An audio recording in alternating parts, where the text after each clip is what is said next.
What's up, toes? CamelHorder11 here, and today we're looking at some more MLP trading card game or collectible card game theme decks, and this time it's the Applejack and Twilight and Rarity Rainbow Dash. I mean, it's basically the same thing that came out right at the beginning when the card game was released, but the front cards have been inverted. This time, instead of getting a hollow Twilight, you're getting a hollow AJ, and vice versa for the Rainbow Dash Rarity deck as well. So you're getting a hollow Rarity. And this is particularly cool for me because I prefer Rarity when building a deck. So instead of using a regular Rarity now, I could use a foil Rarity. So let's open them up and we'll talk a little bit about, what the benefits to having multiple of the same deck. Because, some people are going to argue, what's the point of having another deck that comes with the same cards except for like one card? And obviously the obvious answer is you get that extra hollow card and it's all good, but is it really worth $15 because these are Hot Topic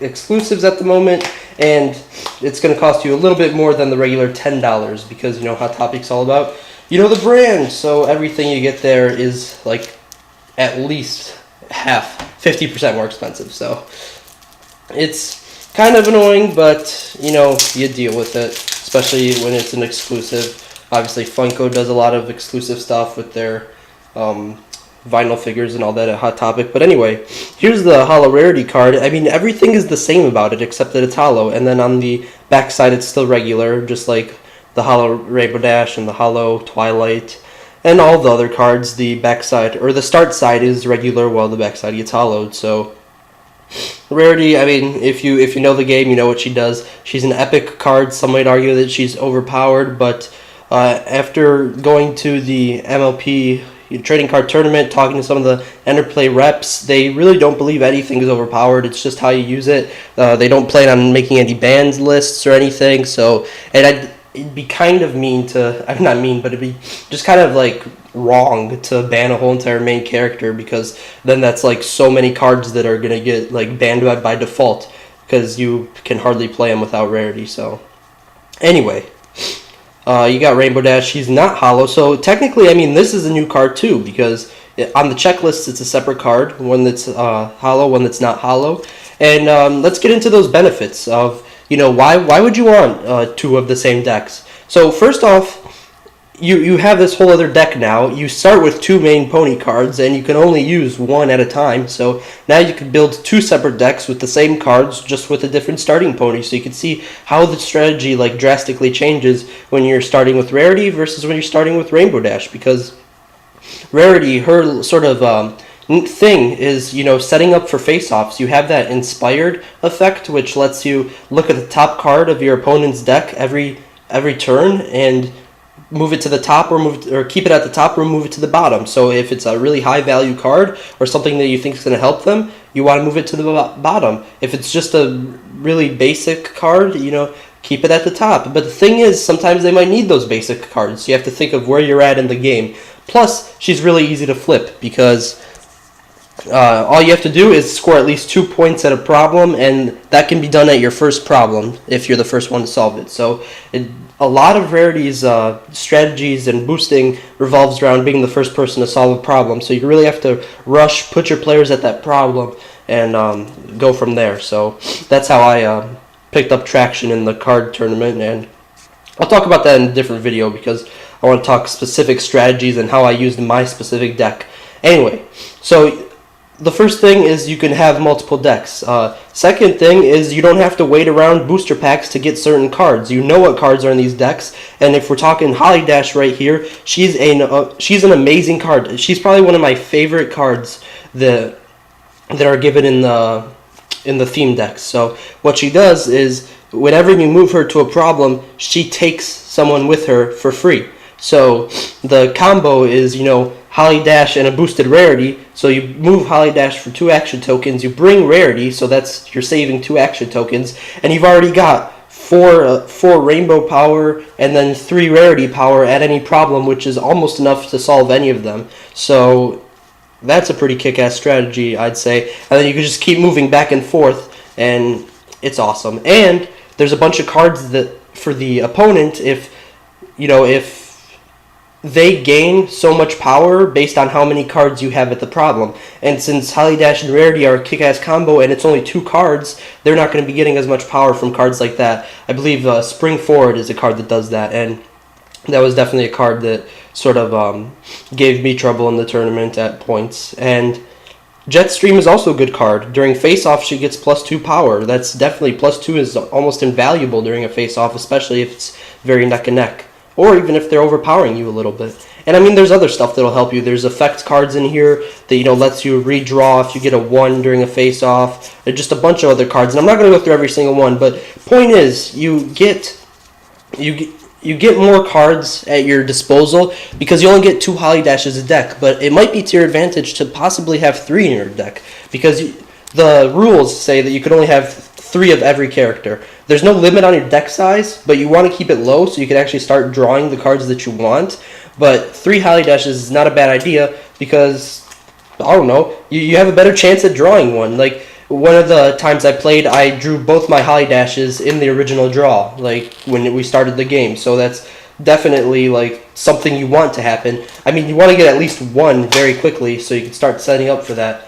The only downside to Holly Dash is that she is pretty expensive. I mean, you need to already have an established, you know, Rainbow Dash character on the board, and it does cost 4 action tokens. So if you want to get her at the beginning of the game, you're probably going to have to save up action tokens and not do any moves for a little bit. So let's look at the Applejack Twilight deck, which I'll link to the videos where I talk specifically about them or show every card in particular, because if that's what you're interested in, those videos will show you that.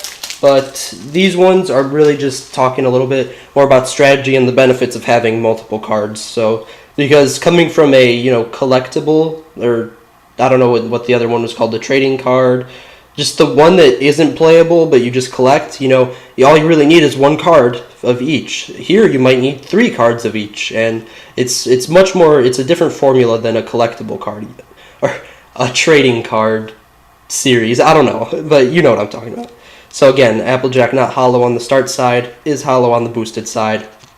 Again, I hear Applejack can bite pretty hard, but she doesn't have too many cards that support her at the moment. So we'll see what happens, because Enterplay a couple days ago just released their first, or they released the announcement of their first expansion pack called Canterlot Knights, which I think is a kick-ass name, and there's going to be a bunch more cards added. I don't know how many, but that's coming out in April, so I'm totally stoked for that. They're adding Luna and Celestia as main ponies. They said they're like adding more like versions of the main 6. I don't know if that changes their effects down here and down here, or if it's just different pictures or anything, but it looks like there's going to be a Celestia and Luna theme decks, and there's obviously going to be booster packs, so I'm totally excited. This card right here, you know, Lady Justice, all she costs is 4 action tokens. She has no power requirement that you need, like, on the board already, so you could put her in any deck you want. And she's 3 power, which is pretty dang good. And it says your opponent's character at this card's problems each get -1 power during face-offs. So if you're going against, you know, okay, so say I had Holly Dash and Rarity there, and then this card is on the opponent's side, my Rarity would be 2 instead of 3, and my Holly Dash would be 3 instead of 4. So that could really help. And then my Jetstream would be at 3 instead of 4 because she gets +2 during face-offs. But that would take her to 4, but, you know, Lady Justice gets her -1. This may sound a little bit confusing. It really does help once you get in the game. I was, like, totally clueless before the tournament. Then I sort of just picked it up as you go along. So again, just having multiples of certain cards. And I mean, like, some decks already give you 3. Like, if you look at Comet Tail, you already have 3, but he's a very, very basic card. You're probably not going to want, like, more than 2, maybe. I mean, maybe 3, but, I mean, he doesn't do anything. He's just one of those cards that you have to get on the field so you can start playing more powerful cards. Sort of more of a segue card. And, yeah, it's just building these decks. You really don't want to roll with just a starting theme deck. There's a lot of cards out there in the boosters that'll help you out, and obviously I understand that it gets kind of expensive, but even if you manage to get like 1 extra copy of a theme deck, you could get a couple extra cards in there, and a couple extra problems too. I haven't even touched on the problems. You only want to have 1 starting problem in your deck to, you know, to start off the game, and then get those quick points. And then everything else wants to be, you want to have high value problems because you want to start getting in those high ponies with the better effects quickly in the game, because you don't know what your opponent's going to do. You don't know how fast he's going to flip his card over. You don't know how fast he's going to lay down some troublemakers. I mean, you can lay down troublemakers on your first turn. That's how, like, you know, it's how dastardly it could be. You can use those 2 action tokens you get right away, place down 2 troublemakers, end your turn. That's how I lost one of the games. So it's definitely something that's a valid strategy, and you know, you might need some extra cards in there, some extra troublemakers, because troublemakers, you may get them in one deck, but they're usable in any deck because they don't need a power requirement, they don't need anything, you just need 1 action token, so, and you get that right away. So I hope this video helped. I hope you kind of got, you know, what the point of having more than 1 card is, because I originally didn't know until, you know, you start building a deck and you realize, ooh, that would have been helpful if I had 1 more of those cards, or stuff like that. So I'll talk a little bit more about the tournament I keep mentioning. I mentioned, like, you guys could show up, like I gave you the information and stuff, but it's past now, so I'll talk about what happened and how stuff went down and how I had fun. I liked it, so I hope you guys enjoyed the video. See you guys later. Camel Hoarder 101 out.